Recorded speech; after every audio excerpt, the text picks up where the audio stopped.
बाबा जी और हुजूर जी की प्यारी सात संगत जी राधा स्वामी जी। संगत जी, आज जब मैं आपके बीच बैठा हूं तो मेरा मन हुजूर जी के उन अमृत वचनों में लीन है जो इन दिनों उन्होंने विदेश यात्रा के दौरान संगत को दिए। हुजूर जी न्यूजीलैंड के ऑकलैंड शहर में संगत को दर्शन दे रहे थे और वहां प्रश्नोत्तर का जो पवित्र सिलसिला चला उसकी गूंज आज भी मेरे रोए रोए में उतर रही है। आइए उसी दिव्य वार्ता को फिर से जीते हैं। एक भाई ने हुजूर जी से पूछा, हुजूर जी, जब कभी मैं किसी अंतिम संस्कार की यात्रा पर जाता हूं तो मेरा मन गहरे सवालों में उलझ जाता है। यह जो आत्मा आज इस शरीर को छोड़कर चली गई, इसका इस धरती पर आने का उद्देश्य क्या था? हम सब आते हैं, कुछ दशक बिताते हैं और फिर चले जाते हैं। आखिर इस आने जाने के पीछे परमात्मा की क्या योजना है? तो हुजूर जी ने बड़े प्रेम और गंभीरता से फरमाया, भाई साहब, इस सृष्टि को मालिक ने अपनी मौज से, अपनी लीला से रचा है। कोई उसके काम में टांग नहीं अड़ा सकता। मालिक ने मनुष्य को यहाँ सीखने के लिए भेजा है। यह एक पाठशाला है। इंसान यहाँ आकर सीखे, समझे, अपने असली घर को पहचाने और फिर वापस उस परम धाम को लौट जाए। लेकिन अफसोस, यहाँ आकर इंसान अपने असली मकसद को भूल जाता है। कोई जमीन जायदाद के पीछे पागल है, कोई पैसे की दौड़ में भागा जा रहा है, कोई नाम यश के चक्कर में पड़ा है और इन चीजों के लिए वह ऐसे कर्म बांध लेता है जिनकी जंजीरें उसे बार बार इस संसार में ले आती हैं। कभी किसी योनि में, कभी किसी रूप में, कभी सुख के लिए, कभी दुख के लिए। और जब कभी मालिक की असीम दया होती है तो वह एक और मौका देता है, सत्संग का, नामदान का, सद्गुरु मिलन का। हम नहीं जानते कि यह हमारा पहला मौका है या 100वां, लेकिन इतना जान लो कि जो मौका मिला है वह अनमोल है। इसे पूरा जी लेना चाहिए। हमारा एक ही लक्ष्य होना चाहिए, मालिक को हासिल करना। बस इतना समझ लो तो जीवन सार्थक हो जाएगा। फिर एक बहन ने हाथ जोड़कर कहा, हुजूर जी, आपका यहाँ आना हमारे लिए किसी वरदान से कम नहीं। अगर बाबा जी भी आपके साथ होते तो मन को कितनी शांति मिलती। अगली बार जब आए तो बाबा जी को जरूर लेकर आइएगा। उनके बिना हमारा मन नहीं लगता। वह जैसा कह देते हैं उसी राह पर चलकर मैं उस मंजिल तक पहुंच जाती हूँ। हुजूर जी मुस्कुराए। उस मुस्कान में पूरा आशीर्वाद समाया था। इसके बाद एक और बहन ने जिज्ञासा प्रकट की। उसने पूछा कि यह संसार का खेल कैसे चलता है। तो हुजूर जी ने बड़े सरल और सुंदर उदाहरण से समझाया।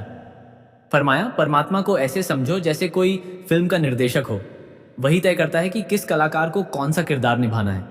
कोई भी कलाकार खुद ये नहीं चुनता कि वह नायक बनेगा, खलनायक बनेगा या कोई छोटा सा रोल करेगा।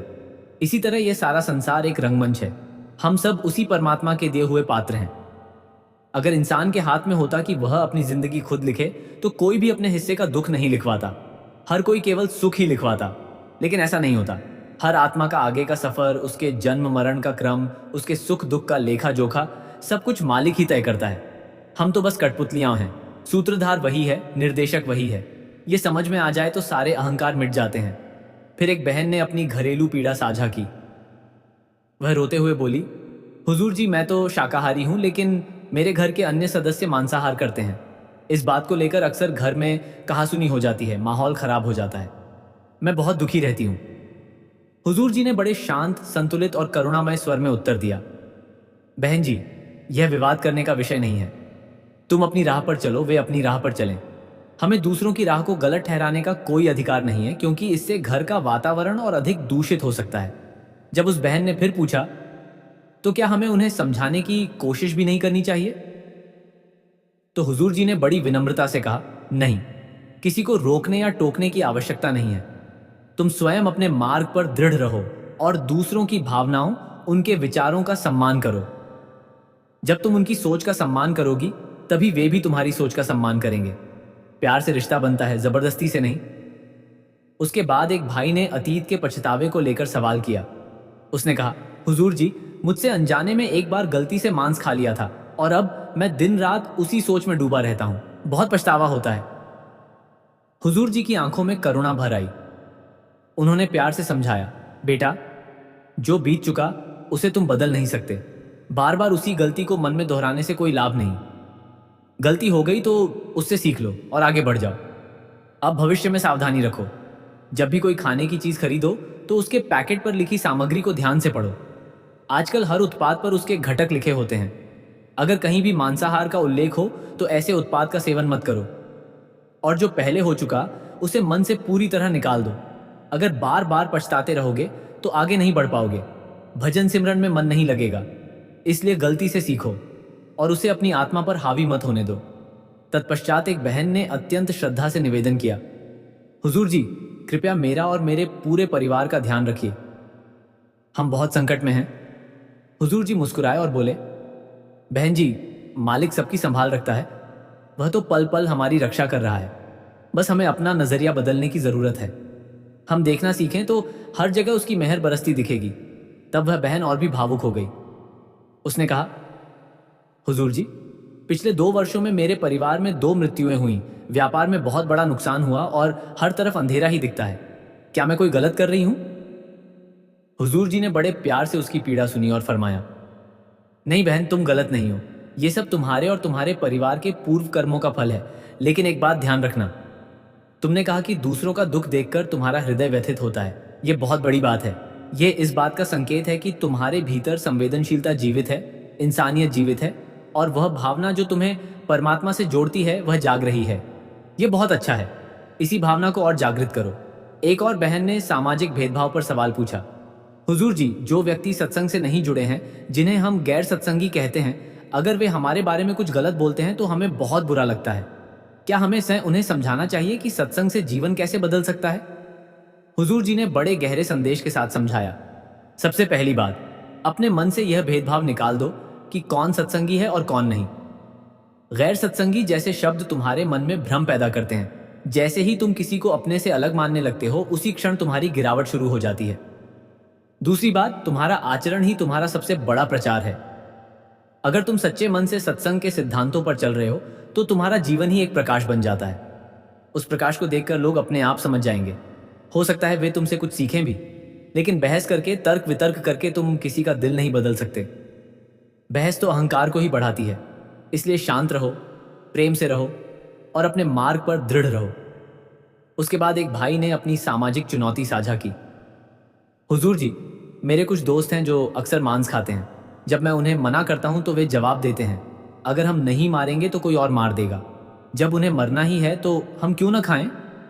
और वे मेरा मजाक भी उड़ाते हैं क्योंकि मैं उनकी तरह सोचता नहीं। हुजूर जी ने बड़े धैर्य से समझाया, बेटा, इस संसार में हर व्यक्ति की सोच अलग होती है। हर आत्मा अपने कर्मों के अनुसार चल रही है। हमारा काम दूसरों की सोच को बदलना नहीं है, बल्कि अपने मकसद पर पूरा ध्यान देना है। अगर वे कुछ कर रहे हैं तो वह उनके अपने कर्म हैं। उस कर्म का हिसाब उन्हें स्वयं देना होगा।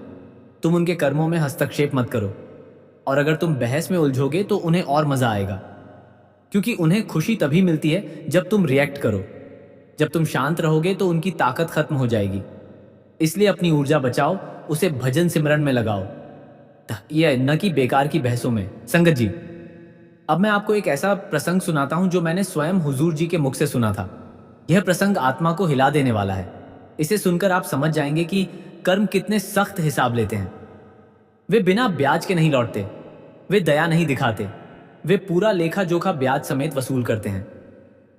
एक सत्संगी परिवार था। उनके मन में भी अपने सद्गुरु से कुछ पूछने की बहुत गहरी पीड़ा थी। वे बड़े विनम्र भाव से सद्गुरु के चरणों में पहुंचे और बोले, हे सद्गुरु, हमारा 5 वर्ष का छोटा सा मासूम बच्चा किसी भयंकर असाध्य बीमारी से जूझ रहा है। दिन रात दर्द में तड़पता है। डॉक्टरों ने हाथ खड़े कर दिए हैं। हम पूछना चाहते हैं, इस मासूम ने कौन सा ऐसा पाप किया है कि उसे इतनी बड़ी पीड़ा सहनी पड़ रही है? सद्गुरु ने अत्यंत शांत और करुणामय स्वर में कहा, सुनो, परमात्मा कभी किसी के साथ अन्याय नहीं करता। वह पूर्ण न्यायकारी है। हर जीव अपने पूर्व जन्मों के कर्मों का फल भोगने के लिए ही बार बार इस दुनिया में आता है। यह बालक भी यूं ही नहीं आया, यह उसके पिछले जन्मों के कर्मों का परिणाम है। परिवार और भी उलझन में पड़ गया। उन्होंने कहा, सद्गुरु, आपकी बात हमारी समझ से परे है, कृपया हमें किसी कथा या उदाहरण से समझाइए। तब सद्गुरु मुस्कुराए और उन्हें एक प्राचीन कथा सुनाने लगे। पुराने समय की बात है।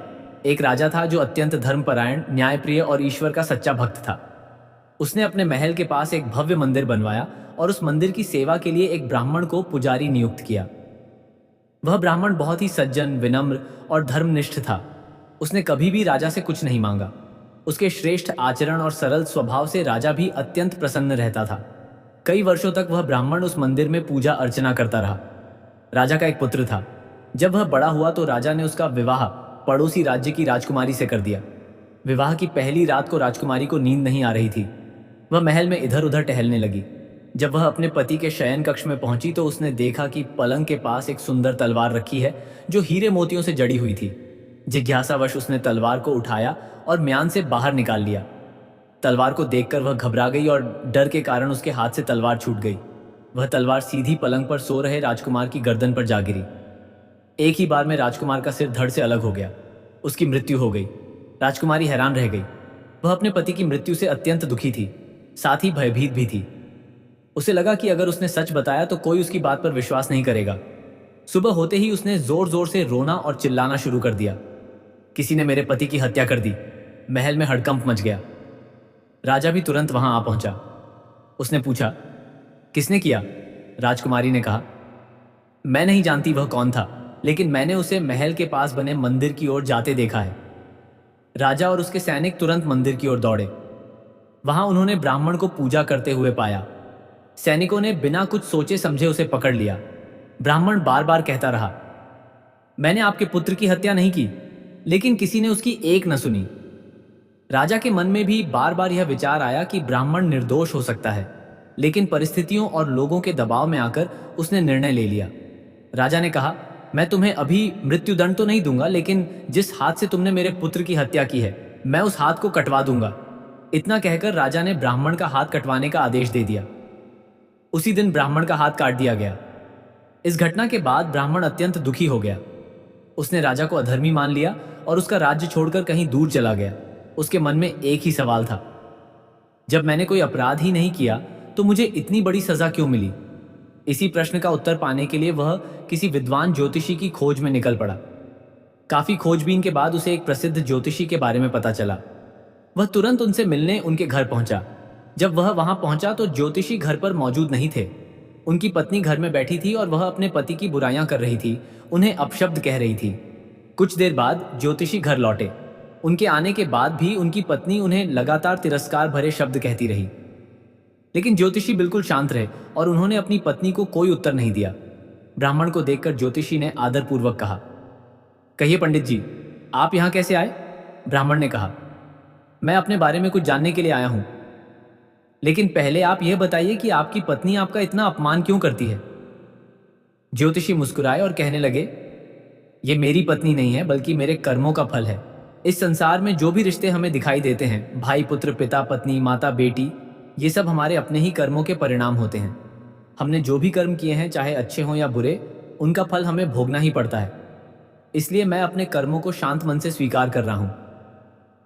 ब्राह्मण ने जिज्ञासा से पूछा, ऐसा कौन सा कर्म था जो आपने पिछले जन्म में किया था? ज्योतिषी ने उत्तर दिया, पूर्व जन्म में मैं एक कौवा था और जो आज मेरी पत्नी है वह उस समय एक बैल थी। उस बैल की पीठ पर एक गहरा घाव हो गया था, जिससे वह बहुत पीड़ा में था। उस घाव में कीड़े पड़ गए थे। उन कीड़ों को खाने के लिए मैं बार बार उसकी पीठ पर चोंच मारता था। इससे उसे बहुत कष्ट होता था। एक दिन जब मैं चोंच मार रहा था तो मेरी चोंच उसकी हड्डी में फंस गई। वह दर्द से तड़प उठा। मैंने अपनी चोंच निकालने की बहुत कोशिश की, लेकिन वह निकल नहीं पाई। तब उस बैल ने सोचा कि पानी में जाने से शायद चोंच निकल जाएगी। यह सोचकर वह नदी में उतर गया, लेकिन नदी का बहाव बहुत तेज था, जिससे हम दोनों बह गए और बीच धारा में ही हमारी मृत्यु हो गई। अब इस जन्म में हम पति पत्नी बनकर आए हैं। पिछले जन्म के कर्मों के कारण यह मुझे अपने शब्दों से दुख देती है। हालांकि मैंने उसे जानबूझकर पीड़ा नहीं दी थी, फिर भी यह कर्म फल है। मुझे विश्वास है कि एक दिन इसकी समझ बदलेगी, यह अपने कर्मों को समझेगी और इसका स्वभाव सुधर जाएगा। इसी आशा में मैं सब कुछ सहन कर रहा हूं और शांत रहता हूं। फिर ज्योतिषी ने कहा, अब आप बताइए, आप यहां किस उद्देश्य से आए हैं? तब ब्राह्मण ने अपनी पूरी कहानी सुनाई और पूछा, राजा ने मुझे बिना किसी अपराध के इतनी कठोर सजा क्यों दी? मेरा हाथ क्यों कटवाया गया? ज्योतिषी ने गंभीर स्वर में कहा, राजा ने आपका हाथ नहीं काटा, यह आपके अपने ही कर्मों का परिणाम है। यह सुनकर ब्राह्मण आश्चर्य में पड़ गया। यह कैसे संभव है? कृपया स्पष्ट करके बताइए। ज्योतिषी ने समझाया, पूर्व जन्म में आप एक कसाई थे। उस समय इस राजा का पुत्र एक बकरी था। राजा के पुत्र की पत्नी यानी उस राजकुमारी का पिछला जन्म, वह भी एक बकरी थी। एक दिन वह कसाई जो आप थे, उस बकरी को मारने के लिए दौड़ा। बकरी अपनी जान बचाने के लिए जंगल में भाग गई। कसाई यानी आप उसके पीछे पहुंचा और रास्ते में एक ब्राह्मण से मिला। उसने पूछा, क्या आपने कोई बकरी इस दिशा में जाती देखी? उस ब्राह्मण ने, जो इस जन्म में वही ज्योतिषी था, अपने हाथ से इशारा करके वह दिशा बता दी। उस इशारे के कारण कसाई ने बकरी को ढूंढ लिया और उसे मार डाला। अब उसी कर्म के फलस्वरूप इस जन्म में राजकुमारी ने आप पर झूठा आरोप लगाया और आपका एक हाथ कटवा दिया। ब्राह्मण को सब कुछ स्पष्ट हो गया। वह झुक गया। जब सत्संगी परिवार ने यह पूरी कथा सुनी तो उनके मन की सारी शंकाएं दूर हो गईं। उन्हें अपने प्रश्न का उत्तर मिल चुका था। उन्होंने सद्गुरु के चरणों में प्रणाम किया और मन ही मन धन्यवाद दिया। संगत जी, यह सत्य है कि कोई भी व्यक्ति अपने कर्मों के फल से नहीं बच सकता। यदि हम किसी को एक थप्पड़ भी मारते हैं तो उसका हिसाब परमात्मा की अदालत में अवश्य होता है। लोग सोचते हैं कि किसी की हत्या करके या कोई बड़ा अन्याय करके वे बच निकलेंगे क्योंकि किसी ने देखा नहीं, लेकिन ऊपर बैठा परमात्मा सब कुछ देख रहा होता है। बाबा जी हमेशा कहते हैं, यदि हम किसी के खेत से एक तिनका भी गलत तरीके से उठा लेते हैं या हवा से उड़कर कोई तिनका हमारे खेत में आ गया तो उसका भी हिसाब देना होता है। फिर सोचो, बड़े बड़े पापों का हिसाब कैसे छूटेगा? बाबा जी हमें यही सिखाते हैं कि हम अच्छे कर्म करें, ऐसे कर्म कभी ना करें जो बाद में लौटकर हमें ही चोट पहुंचाएं। दूसरों का भला करो, दूसरों की मदद करो और जो बुरा हो उसे मन में मत बसाओ। अब एक और छोटी सी लेकिन बहुत गहरी सीख। बाबा जी अक्सर एक प्रसंग सुनाते हैं। रूप सिंह जी नाम के एक भक्त थे। उन्होंने अपने गुरु अंगद देव जी की लगभग 20 वर्षों तक निस्वार्थ सेवा की। उनकी सच्ची सेवा और समर्पण से गुरु जी अत्यंत प्रसन्न हुए। एक दिन उन्होंने प्रेम से कहा, बेटा जो भी मांगना है मांग लो। रूप सिंह जी ने विनम्रता से कहा, गुरुदेव मुझे तो मांगना ही नहीं आता। गुरु जी ने बार बार आग्रह किया। तब रूप सिंह जी ने कहा, मुझे एक दिन का समय दीजिए, मैं घर जाकर परिवार से पूछकर आता हूँ। जब वे घर पहुंचे तो सबसे पहले उन्होंने अपनी माता से पूछा। माता ने कहा, बेटा गुरु से कुछ मांगने की क्या जरूरत है? फिर उन्होंने अपनी पत्नी से पूछा। पत्नी ने कहा, हमारी हालत बहुत कमजोर है, घर में गरीबी है, कुछ पैसे मांग लो। लेकिन रूप सिंह जी का मन नहीं माना। तभी उनकी छोटी सी बेटी ने बड़ी समझदारी से कहा, पिताजी जब गुरुजी ने कहा है कि मांग लो तो कुछ ऐसा मांगिए जो हमेशा काम आए। बेटी की बात सुनकर रूप सिंह जी के मन में भी विचार आया। अगले दिन वे गुरुजी के पास पहुंचे और बोले, गुरुदेव मुझे कुछ नहीं चाहिए, आपने पहले ही हम पर बहुत दया की है। बस एक विनती है, आज हम दिन में 2 बार भोजन करते हैं। अगर भविष्य में ऐसा समय आए कि हमें दिन में 1 बार भी भोजन मिल सके तो भी हमारे मन में कभी शिकायत ना आए। हमें हमेशा आपकी रजा में संतुष्ट रहना सिखा दीजिए। यह सुनकर गुरुजी बहुत प्रसन्न हुए। उन्होंने आशीर्वाद दिया, बेटा आज से तुम्हारे घर के भंडार हमेशा भरे रहेंगे और तुम्हारे घर से कोई भी व्यक्ति खाली हाथ नहीं जाएगा। संगत जी, यही है सच्ची मांग, यही है सच्ची संतुष्टि। इसलिए कहा गया है, दुख में सिमरन सब करें, सुख में करे ना कोई। जो सुख में सिमरन करे तो दुख काहे को होए। हर पल, हर सांस, हर धड़कन में बस एक ही भाव होना चाहिए, शुक्राना, शुक्राना और केवल शुक्राना, तेरा शुक्राना। एक और प्रसंग। एक भयानक तपता हुआ रेगिस्तान, चारों तरफ बालू के टीले। उसी बीच एक घायल पक्षी तड़प रहा था। तेज गर्मी के कारण उसके पंख जल चुके थे। वह न तो उड़ पाने की स्थिति में था, न ही अपने लिए भोजन जुटा सकता था। दर्द से कराहते हुए वह बस यही चाहता था कि किसी तरह इस पीड़ा से मुक्ति मिल जाए। उसी समय उसने आकाश की ओर देखा। ऊंचाई पर एक गरुड़ तेजी से उड़ता हुआ दिखाई दिया। वह जानता था कि गरुड़ भगवान विष्णु के वाहन हैं और शायद उसके सवालों का जवाब दे सकते हैं। उसने पूरी ताकत से आवाज लगाई, गरुड़, जो इतनी ऊंचाई पर होते हुए भी धरती की हर छोटी छोटी आवाज सुन सकते हैं। उसने उस पीड़ित पक्षी की पुकार सुन ली। वे तुरंत नीचे उतरे और उसके पास जाकर पूछा, तुमने मुझे क्यों बुलाया? पक्षी ने कहा, मैं बस ये जानना चाहता हूं कि मैं इतना दुखी क्यों हूं। गरुड़ ने उसके पिछले जन्म की बात बताई। कहा, तुमने पिछले जन्म में भी एक छोटे से कीट को सुख नहीं दिया था, बल्कि उसे दुख पहुंचाया था। आज उसी का फल भोग रहे हो। पक्षी ने रोते हुए कहा, अब क्या करूं? गरुड़ ने कहा, अब तुम अपने बचे हुए जीवन में किसी को दुख मत देना, जितना हो सके दूसरों की सेवा करना। पक्षी ने वैसा ही किया और मरते दम तक उसने किसी को कष्ट नहीं दिया। संगत जी, हम सभी ऐसे ही हैं। हम नहीं जानते कि हमारे पिछले कर्म क्या थे, लेकिन हम यह जरूर जान सकते हैं कि आज हम जैसा बोएंगे कल वैसा काटेंगे। इसलिए बाबा जी हमेशा कहते हैं, आज से अच्छे कर्म करो, आज से भजन सिमरन में मन लगाओ, आज से दूसरों के प्रति दया और करुणा रखो, आज से अपने मन के भीतर झांको, देखो कितनी मैल जमी है, उसे साफ करो। मन और माया के चंगुल से बाहर निकलो, नामदान की गहराई को समझो। यह नाम ही एकमात्र ऐसा सहारा है जो इस भवसागर को पार करा सकता है। बाबा जी कहते हैं इस मानव जीवन का सच्चा उपयोग यही है कि हम उस परमात्मा को पहचानें, उसके नाम का सिमरन करें और उसी में लीन हो जाएं। बाकी सब कुछ मिट्टी है, बाकी सब कुछ माया है, बाकी सब कुछ एक खेल है। खेल में उलझना नहीं, खेल को देखना है और उस खेल के सूत्रधार को पहचानना है। आज का यह सत्संग बहुत ही भावपूर्ण रहा। मैं आप सबसे हाथ जोड़कर विनती करता हूँ, अपने जीवन में थोड़ा समय निकालिए, अपने अंदर झांकिए और देखिए कि आप कहाँ खड़े हैं। क्या आप वाकई उस मंजिल की ओर बढ़ रहे हैं जिसके लिए आपको यहाँ भेजा गया था, या फिर आप भी उसी भूल भुलैया में भटक रहे हैं जहाँ अधिकतर लोग भटकते हैं। मैं प्रार्थना करता हूँ कि बाबा जी और हुजूर जी की कृपा हम सब पर बनी रहे। उनके प्रेम के बिना हम कुछ भी नहीं हैं, उनके नाम के बिना हम अधूरे हैं। उनकी शरण में आकर ही हमें सच्ची शांति मिल सकती है। सब पर बाबा जी और हुजूर जी की मेहर बनी रहे। राधा स्वामी जी, राधा स्वामी जी।